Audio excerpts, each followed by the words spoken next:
अस्सलामुअलैकुम, आप देख रहे हैं स्पोर्ट्स बज़ और मैं हूं लुकमान अली। आज 8 अगस्त 2024 है। आज से 32 साल पहले 8 अगस्त 1992 को पाकिस्तान ने यानी कि आज ही की तारीख में 8 अगस्त 1992 को आखिरी बार ओलंपिक्स में तमगा जीता था।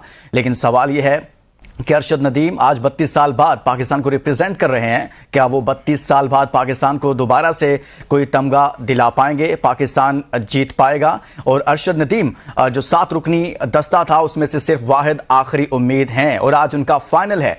रात 11:25 पर वो पाकिस्तान की नुमाइंदगी कर रहे हैं। लेकिन पाकिस्तान ने 32 साल पहले हॉकी में तमगा जीता था, कांसी का तमगा जीता था। लेकिन अब बहुत सारी दुआएं, बहुत सारी उम्मीदें, ना सिर्फ उनकी फैमिली बल्कि इसके अलावा पूरी कौम, ना सिर्फ पूरी कौम बल्कि इस कौम के सुपरस्टार्स, चाहे वो शोबिस से हों, चाहे वो क्रिकेट खेलते हों या फिर कोई और गेम खेलते हों, सबकी नजरें उन पर हैं कि अरशद नदीम पाकिस्तान को 32 साल बाद ओलंपिक्स में कोई मेडल जितवाएंगे। क्योंकि तारीख अपने आप को दोहरा रही है, तो अरशद नदीम इस तारीख का अपने आप को सुनहरे हरूफ में अपने आप को लिखवा पाएंगे या नहीं, लेकिन हम सब की दुआएं उनके साथ हैं। इस पर हम बात भी करेंगे आज के प्रोग्राम में।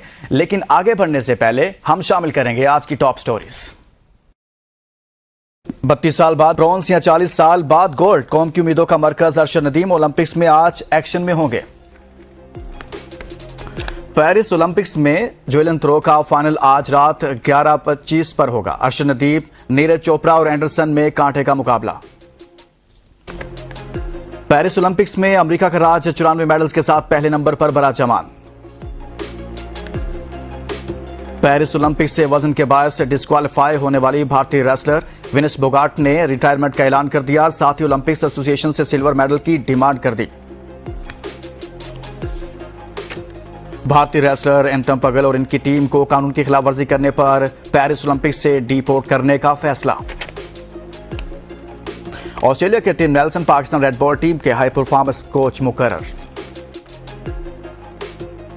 श्रीलंका ने दूसरे वनडे में भारत को 110 रन से शिकस्त देकर भारत के खिलाफ 27 साल बाद सीरीज अपने नाम कर ली। और पाकिस्तान क्रिकेट टीम के साबिक कप्तान शाहिद अफरीदी कश्मीर सुप्रीम लीग के ब्रांड एम्बेसडर मुकर्रर। आज की टॉप स्टोरीज आपने जानी है। हर तरफ अरशद नदीम का जिक्र है, अरशद नदीम की बात हो रही है और उनके हवाले से सब लोग दुआगो हैं कि वो पाकिस्तान के लिए ये मेडल जीतें। और क्योंकि फाइनल है और फाइनल में वो क्या करेंगे ये तो आज कुछ ही लम्हों बाद पता चलेगा। लेकिन उनकी फैमिली, उनके ख़ानदान, उनके वालिदा, उनके भाइयों के क्या जज्बात हैं। मियाँ चन्नू में हमारे नुमाइंदा शुएब मौजूद हैं, उनसे बात करेंगे। वो उनकी फैमिली के साथ मौजूद हैं और बताएंगे कि उनकी फैमिली के इस वक्त क्या जज्बात हैं। जी शुएब, बताइएगा। जी, आज कौमी एथलीट अरशद नदीम का रात फाइनल मुकाबला है जेवलिन थ्रो का पेरिस ओलंपिक्स में। इस वक्त हम अरशद नदीम की फैमिली के साथ मौजूद हैं, जिनमें उनकी वालदा हैं, भाई हैं और कज़न हैं। तो उनकी वालदा से पूछते हैं कि वो जो सेमीफाइनल में मुकाबला हुआ उसमें वो जीते हैं, उसके बाद उनसे बात हुई, उन्होंने क्या कहा? जी अस्सलाम वालेकुम। वो बात हुई, कहते अम्मी हमारे लिए वे दुआ मंगनी है भी मेरा आगे मेडल दा भी मैच है तो इंशाल्लाह ताला मैं मेडल जीतूंगा और तेरा दिल खुश करूंगा और पाकिस्तान को मेडल जीत के ले आऊँगा और पाकिस्तान का नाम रोशन करूंगा। जी माँ जी, आप ये बताएं कि इस वक्त पूरी कौम की नज़रें जो हैं वो आपके बेटे अरशद नदीम पर लगी हुई हैं और ये आपके लिए और मियाँ चन्नू के लिए एक फ़ख्र की बात है। तो आप इस हवाले से कौम को क्या कहना चाहती हैं? मेरी ये अर्ज है कौम से भी, पाकिस्तान से भी, मेरे बेटे के लिए दुआएं मांगे और इंशाल्लाह ताला ये दुआएं के नाल मेरा बेटा केड़ा माशाल्लाह वो मेडल जीते और मेडल जीत के पाकिस्तान का नाम रोशन करे और पाकिस्तान का झंडा। जी माँ जी, आप ये बताएं कि बचपन में अरशद नदीम कैसा था, थोड़ा बचपन का हमारे साथ शेयर करें कि उनके जो है वो उन्होंने जेवलिन थ्रो कब शुरू की, वो स्पोर्ट्स में कैसा था, पढ़ने में कैसा था, थोड़ा बताएं। बस बचपन में तो फिर किस तरह बच्चे होंगे वो भी ठीक ही था, ना इतना तेज था ना इतना भी मध्यम था, ठीक था वो माशाल्लाह। और पढ़ के वो क्रिकेट खेलते थे भी स्कूलों में क्रिकेट खेलते खेलते शहरों में चले गए, उत्थे भी वो नेजे का उन्होंने भी शौक आ गया, नेजा खेलता रहा, नेजा खेलता वो अपना कामयाब हो गया। जी, अब हमारे साथ जो है अरशद नदीम के छोटे भाई शाह नदीम है, हम उनसे बात करते हैं कि वो अपने भाई की कामयाबी को कैसे देखते हैं। जी सर। अस्सलाम वालेकुम। सबसे पहले मैं अल्लाह ताला की ज़ात का शुक्र अदा करता हूँ और तमाम पाकिस्तानी अवाम का और मुस्लिम ममालिक का, जिन्होंने मेरे भाई के लिए दुआएं की, और उसका नतीजा आप लोगों के सामने है कि माशाल्लाह भाई ने ये समझ लें कि जब से वो एथलेटिक खेल रहा है, बिलखसूस जेवलिन थ्रो कर रहा है, ये हिस्ट्री में पहली दफ़ा हुआ है कि उसने पहली थ्रो जो है ना इतनी माशाल्लाह लंबी फेंकी है और क्वालिफाई कर गया है वो फाइनल के लिए। तो ये सब आप लोगों की दुआएं हैं। मेरी आप लोगों से यही अपील है कि आप भाई के लिए दुआएं करें, ताकि भाई जो है शाम को जो 11:25 पाकिस्तानी टाइम के मुताबिक जो फाइनल हो रहा है उसमें एक अच्छी थ्रो करें और पाकिस्तान के लिए मेडल लेकर आए। और हम वापसी पे इंशाल्लाह, जैसा कि आप लोगों को पता है कि ये 14 अगस्त का महीना है, तो हम 14 अगस्त की भी खुशियाँ और मेडल की खुशियाँ मिलकर जो है ना वो मनाएं। जी, आप ये बताएं कि जब अरशद नदीम पाकिस्तान से गए हैं तो उनकी तैयारियां कैसी थी, उन्होंने आपके साथ क्या डिस्कस किया? जी अल्हम्दुलिल्लाह अच्छी तैयारी थी उसकी, क्योंकि वो महीना तकरीबन साउथ अफ्रीका में लगा के आया है। अदर कंट्री का कोच था, उसने अच्छी तरबियत दी है उसको माशाल्लाह, क्योंकि आपको पता है कि पाकिस्तान में इतनी फैसिलिटी नहीं है। तो बाहर गया, एक महीना उसने ट्रेनिंग की है। आपको पता भी है कि पाकिस्तान में गर्मी का भी बड़ा इशू है, तो माशाल्लाह टफ उसने ट्रेनिंग की है और उसका रिजल्ट आप लोगों के सामने है कि उसने जो ट्रेनिंग की है उसके मुताबिक माशाल्लाह उसने अच्छी थ्रो फेंकी है। और इसके पीछे जो है वो लोगों की दुआएं हैं और सब लोगों की दुआएं हैं, जिसकी वजह से आज माशाल्लाह वो फाइनल के लिए क्वालिफाई कर चुका है। और इंशाल्लाह आज शाम को जो फाइनल हो रहा है उसमें एक अच्छी थ्रो फेंक के पाकिस्तान को मेडल देगा इंशाल्लाह। जी, हमारे साथ जी अरशद नदीम की वालदा हमारे साथ हैं। हम उनसे पूछते हैं कि जो अरशद नदीम इतनी मेहनत कर रहा है, ओलंपिक्स में भी उन्होंने मेडल जीता है, गोल्ड मेडल जीता है, अभी भी इतना हार्ड वर्क कर रहा है, तो क्या जो हुकूमत उनकी सपोर्ट कर रही है उसके लिहाज से वो मुतमिन है या वो कुछ कहना चाहती हैं? बस ठीक है बेटा, क्या कहना चाहते हैं वो तो हुकूमत ਨੂੰ भी पता है भी असनी कितनी को भी अरशद नदीम की सपोर्ट कर रहे हैं। और वो अपनी भी जोश से अपने भी खेलता है, जो भी अपना वो ट्रेनिंग करता है वो अपनी भी जिस्म से करता है। जी शाहद, आप के भाई ओलंपिक्स के फाइनल में पहुंचे हैं, तो आप हुकूमत से क्या अपील करते हैं कि वो आपके भाई को क्या फैसिलिटेट करे, क्या सहूलतें दे? जी आपको पता है जैसा कि पहले गवर्नमेंट ने इतनी ख़ास जो है ना भाई को सहूलत नहीं दी, तो अभी माशाल्लाह जो गवर्नमेंट जो मैं ये तो नहीं कहता कि फुल बटा फुल सपोर्ट कर रही है, लेकिन किसी हद तक अच्छी सपोर्ट कर रही है। उसका रिजल्ट आप लोगों के सामने है कि माशाल्लाह वो साउथ अफ्रीका एक महीना लगा के आया है। तो पहले जेवलिन नहीं थे, तो कुछ गवर्नमेंट ने जेवलिन भी उसको लेकर दिए, तो माशाल्लाह उसका रिजल्ट आप लोगों के सामने है। ये है कि गवर्नमेंट पहले से बेहतर भाई के साथ जो है ना तावन कर रही है। मेरी यही गुजारिश है कि भाई के साथ साथ आप जो दूसरे लोग हैं जो माई के लाल बैठे हुए हैं घरों में, ऐसे ही अपना टाइम ज़ाया कर रहे हैं, तो बेहतर है कि मेरी गवर्नमेंट से यही अपील है कि वो उन जवानों को थोड़ा सा टाइम दे, उनके ऊपर थोड़ा सा खर्च करे, ताकि वो आगे जाके भाई की तरह पाकिस्तान का नाम रोशन कर सके। ये मेरी रिक्वेस्ट है बस। अच्छा, आप शायद ये बता दें आखिर में कि जो अरशद नदीम है उन्होंने जेवलिन थ्रो कब से शुरू किया खेलना? जी ऐसा है कि बचपन से ये जो है ना माशाल्लाह बॉडी लैंग्वेज इसकी शुरू से ऐसी है, और थोड़ा सा हमारा ये बंदा दूसरों से जिस तरह होता है कि इतना तेज़ नहीं थे माशाल्लाह, ठीक है, सीधा साधा बंदा था। तो माशाल्लाह इसने ज़्यादा गेम की ऊपर ही फोकस किया है। मैंने आपको बताया कि ये ज़्यादा क्रिकेट खेलता था, ठीक है, लेकिन ये है कि हम सारे माशाल्लाह भाई जो है ना फुटबॉल, क्रिकेट और जेवलिन के कुछ एक एक दो दो इवेंट हम सब भाई करते थे, ठीक है। लेकिन ये है कि भाई माशाल्लाह हमारे से बॉडी में ज़्यादा बेहतर था, तो माशाल्लाह उसने इवेंट जो है एथलेटिक में से यही जेवलिन थ्रो का चुना है, और माशाल्लाह उसके ऊपर वो अच्छी कारकर्दगी दिखा रहा है और पाकिस्तान को हर दफ़ा कोई ना कोई मेडल दे रहा है।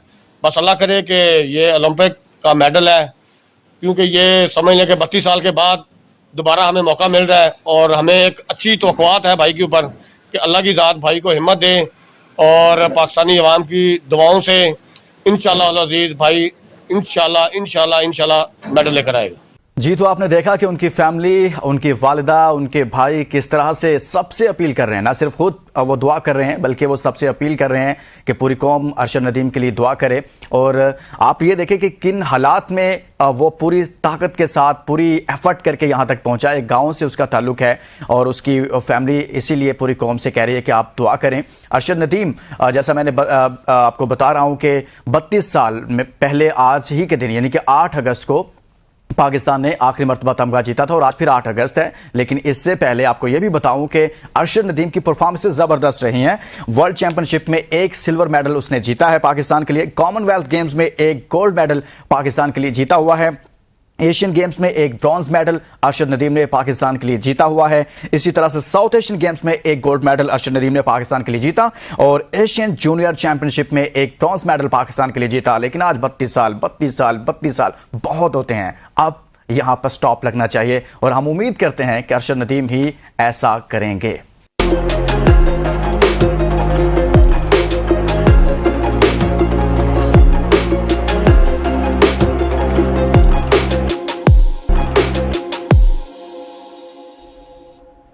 Welcome back. सबकी नजरें अरशद नदीम पर हैं। आपने देखा कि उनकी वालिदा दुआएं कर रही हैं, उनकी फैमिली के दीगर अफराद और इसी तरह से पूरा पाकिस्तान, चाहे वो शोबिज़ स्टार्स हों, क्रिकेट से जुड़े हुए हों, बाकी स्पोर्ट्स से जुड़े हुए लोग हों, पूरी कौम इस वक्त ये सोच रही है कि अरशद नदीम 32 साल बाद कोई मेडल जीत पाएंगे पाकिस्तान के लिए या नहीं।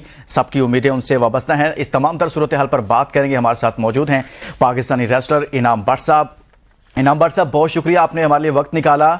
सबसे पहले हम आगे तो बढ़ेंगे, लेकिन सबसे पहले अरशद नदीम के हवाले से आप कमेंट कीजिएगा कि कितनी बड़ी अचीवमेंट है उनकी पाकिस्तान ओलंपिक्स में पाकिस्तान को रिप्रेजेंट करना।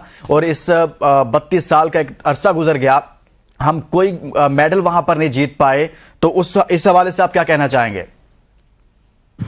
बिस्मिल्लाहिर्रहमानिर्रहीम। जी माशाल्लाह, अल्लाह का बहुत ही खास करम हुआ है हम पर, अरशद नदीम पर, कि उसने पाकिस्तान के लिए एक मरतबा फिर फाइनल में जगह बनाई है। और मैं समझता हूँ कि बहुत ज़्यादा खुशाइंद है।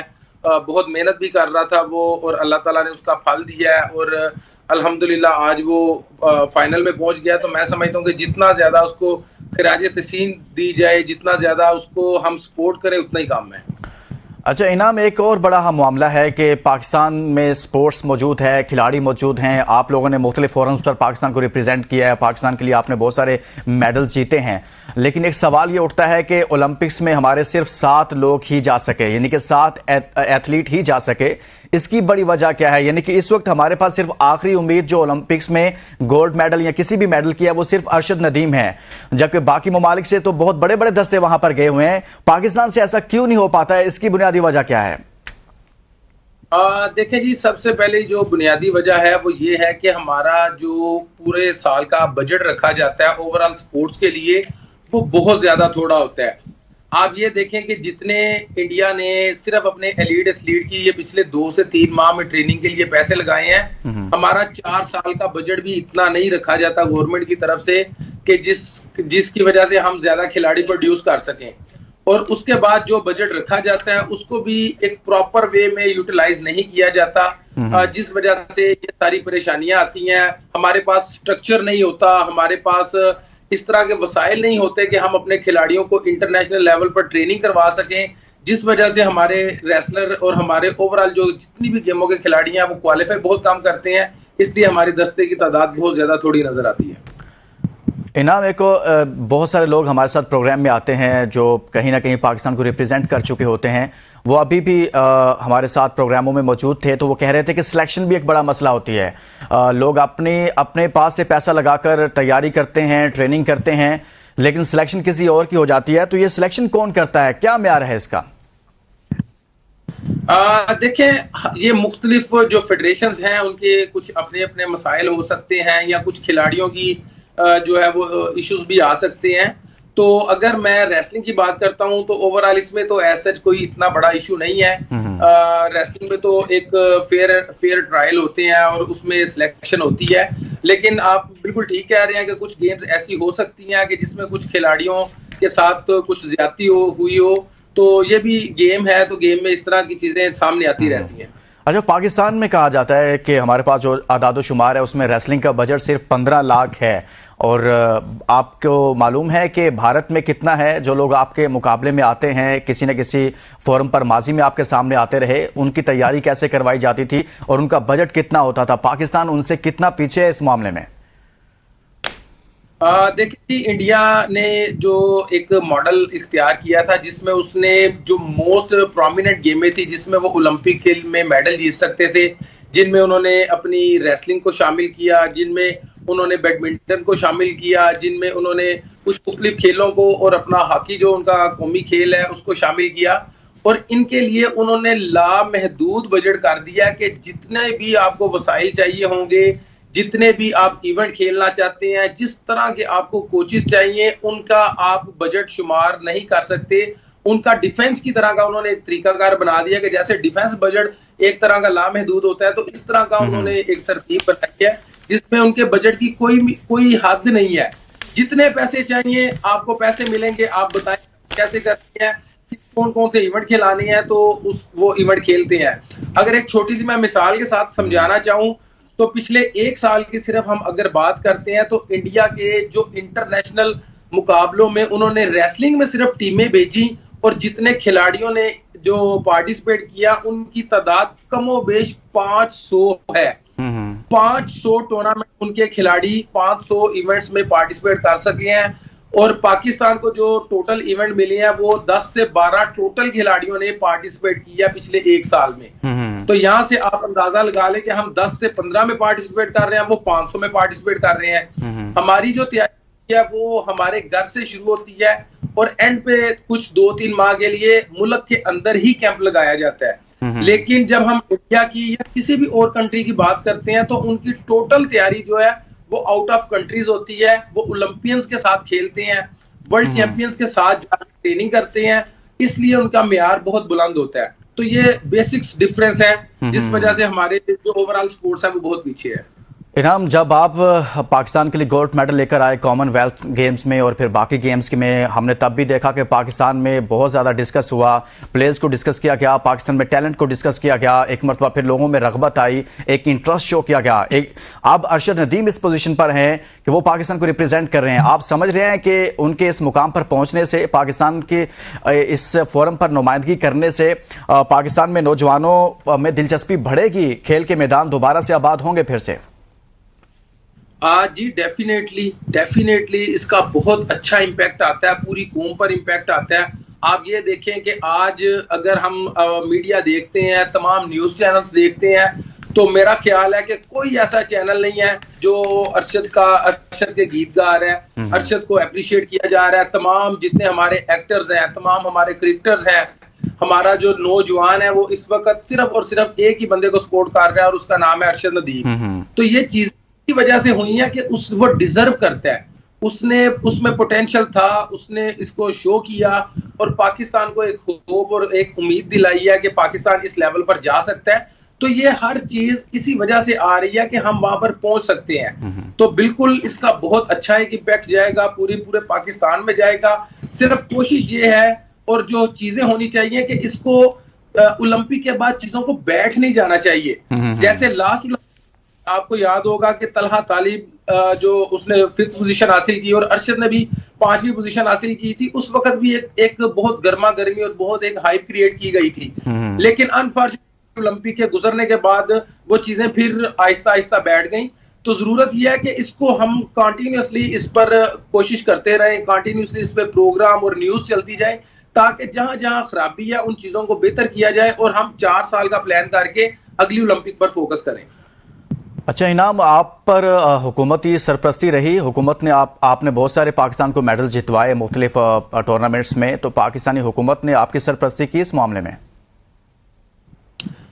देखें, अल्हम्दुलिल्लाह मैं उन एथलीट्स में हूं कि जिनको जब हम इवेंट विन करते हैं तो उन्हें पजीराई मिलती है, उन्हें हुकूमत की तरफ से सपोर्ट मिलती है, लेकिन सिस्टम को ठीक होना बहुत जरूरी है। हमारे यहाँ पर मामलात और चीजें उस वक्त आती हैं जब बहुत चीजें हाइप क्रिएट कर जाती हैं, जब कोई बंदा जीत के आ जाता है तो उसको वेलकम अच्छा किया जाता है और बाकी चीजें शुरू हो जाती हैं। जरूरत इस चीज की है कि हम ग्राउंड से काम शुरू करें, हम बच्चों को बनाएं, हम बच्चों को उस वक्त अप्रिशिएट करें जब करने की जरूरत है। फॉर एग्जाम्पल मैं आपको बताता हूं कि मैं पिछले 1 साल से 12 सोशल मीडिया पर 12 जो हमारे हुकूमती जो अरकान हैं उनसे रिक्वेस्ट कर रहा था कि ये टाइम है, 1 साल रह गया है ओलंपिक के लिए, अब तैयारी कराएं ताकि हम ओलंपिक में जा सकें, हमारी रिप्रेजेंटेशन ज्यादा हो, हम मेडल ज्यादा जीते। 6 माह पहले भी यही बात, फिर 4 माह पहले भी यही बात, और अब आगे हम इन चीजों को देख रहे हैं। तो जिन चीजों को ठीक होने की जरूरत है वो उस वक्त होने की जरूरत है जब चीजें पीछे से शुरू होती हैं। तो अगर हमें चीजों को बेहतर करना है तो उसका ओलंपिक से 1 दिन पहले प्रोग्राम का कोई फायदा नहीं होगा। 1 दिन पहले हम बात करेंगे, उसके तो बाद हम उसका चीजों कोई को फायदा भूल नहीं होगा, जाहिर सी बात है, फिर उस तरह से रिजल्ट्स भी नहीं आएंगे। आप ठीक कह रहे हैं कि 1 साल पहले या उससे भी पहले भरपूर तरीके से ग्राउंड से तैयारियां करनी चाहिए। बहुत शुक्रिया पाकिस्तानी रेसलर इनाम भट्ट साहब हमारे साथ मौजूद, उनके साथ हमने बात की है। अरशद नदीम इस वक्त पाकिस्तान को रिप्रेजेंट कर रहे हैं, सबकी नज़रें उन पर हैं कि वो पाकिस्तान के लिए गोल्ड मेडल जीतें, और वो भी 32 साल गुजर गए। पाकिस्तानी अवाम देख रही है, पाकिस्तानी कौम देख रही है कि ओलंपिक्स में वो भी कोई मेडल जीतें। इसके साथ ही इजाज़त दीजिए, अपना बहुत सारा ख्याल रखिए, अल्लाह हाफिज़।